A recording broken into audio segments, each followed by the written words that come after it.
Hello everyone, Jonah Scott here with another quick and dirty video tutorial and regarding voice acting, and this time it's going to be acting 101. Just a very, very quick and dirty acting 101. I've taught acting for 7+ years almost. I'm still doing it, and I figured that I've been getting a lot of questions about what to do, how to act, where to start, and what basically how to improve as an actor. And I'll go ahead and start. Acting is living as a character or an object in a particular moment. It's doing what you think that character would do based on a script or improv, depending on what genre you're going at. During script analysis and audition analysis, which is what you primarily are going to be doing, there are 5 questions you need to ask yourself. Who am I? Where am I? What the hell am I doing? How am I going to do it? And why am I doing it? Those are the 5 questions you need to ask yourself when you receive a script or an audition piece, like a monologue. You have to think in terms of acting and speaking as if you are the character. That's where the famous term, what is my motivation? Someone like, director, what's my motivation? Stuff like that. That's where that term comes from. Why am I doing it? What's my motivation? I have to act as if, like, someone says, act as if you're a fireman running into a building. That's your motivation, right? When you're acting, you want to recall times in your past when you felt the way that you think the character feels. You use your imagination. A lot of the times, actors don't have that, that experience to go back on, and that's where method acting comes in. And method actors, they go out and experience, like, oh well, I've never been a drug addict. It's time to start doing drugs. So that's what method acting is. What's his name? Adrian Brody. He's a very, very good method actor. If you go on Wikipedia and look him up, you'll see why. But divided voice acting and regular acting, voice acting is, in a lot of ways, it's a lot easier, and in a lot of ways, it's a lot harder. Voice acting is pretty much the exact same as regular stage and screen acting, but minus body movement. You can use your body, and that's a very good thing, but you don't have to, because no one is going to see you do that. To start voice acting at home, you're going to need a decent microphone.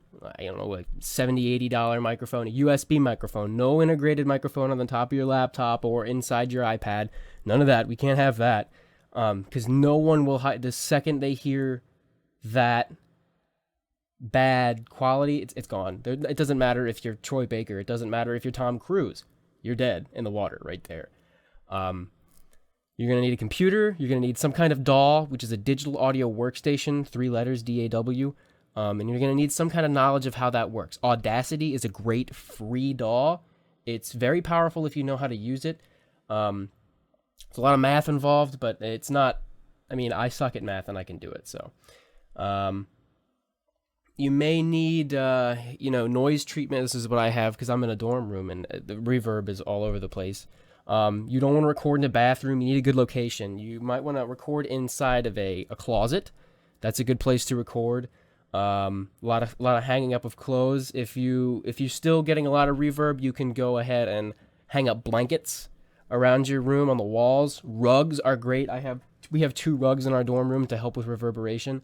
Which rugs do wonders, because a lot of the times the floor is very, very reverberant because we have tile. But make sure that anything that's porous and will absorb sound is very good. What you want to do now, if you have an audition script, all right, you're ready to record. You've got your computer here, you've got your microphone here, your room is all treated right now. What you want to do is warm up. A lot of actors will skip this step. That's not healthy for your voice. What you want to do is warm up the muscles in your mouth, as well as your face. Use your face when you warm up too. Your face is huge. I'm going to say this a lot, but face. Use your face. Opening your mouth, your teeth, your lips, everything. The tip of the tongue, the teeth and the lips, many men and many women, minding many minds, unique New York, how now, brown cow, tongue twisters like that. And use your face, how now, brown cow. It looks ridiculous, but no one's going to see you when you warm up. So, I mean, and you can't have inhibitions if you're an actor. I mean, there's no shy actors. It'll help you with enunciation. If you warm up daily every morning when you're getting dressed in the shower, it'll actually permanently improve your diction, which is great. Another thing you want to do is stretch your range. When you're singing, you do warm-ups, you go up and down a scale. But voice acting is basically what's called portmanteau, which is singing without words. It's French. And you want to go as high as you can and then go as low as you can. You don't have to sing, but you go like, nah, and go all the way down and then go, ah, and then all the way up. Again, it looks ridiculous, but it helps immensely when you're performing. Okay, so now you're warmed up, you're ready to record, and keep in mind, once you press record, you can do it again. It's not like stage acting. It's like screen acting in that if you don't like the take, do it again.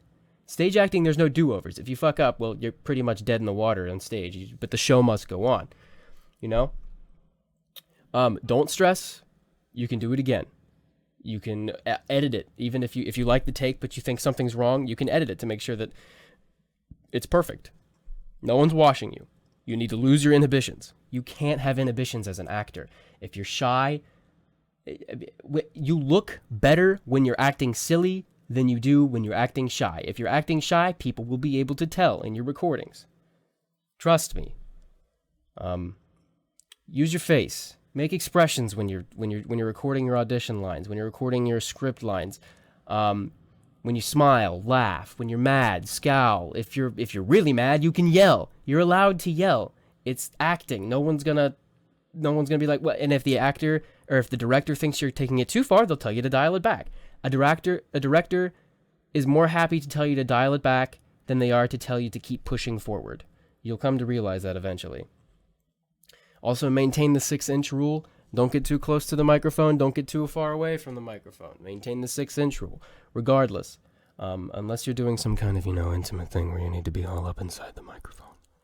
But, stuff like that. And like I said in the last video, you need to dial back and go forward with your levels. You got to check your levels on your microphone to make sure you're not peaking. Also, in inflection, when at all possible, you need to end the sentence on an upward or neutral inflection.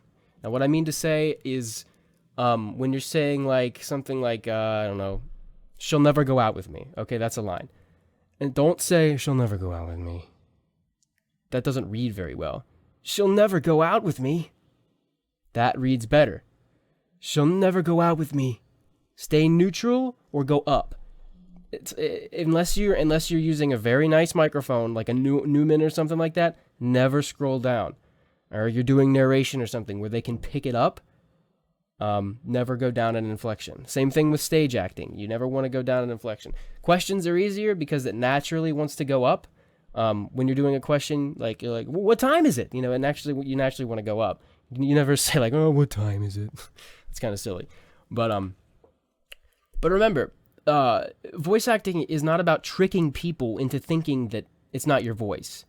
A lot of people think that voice acting is just a bunch of character acting, like a bunch of character voices that you need to trick people into think, oh, that doesn't sound like, Vic Mignogna, that sounds like, no, you don't want to do that.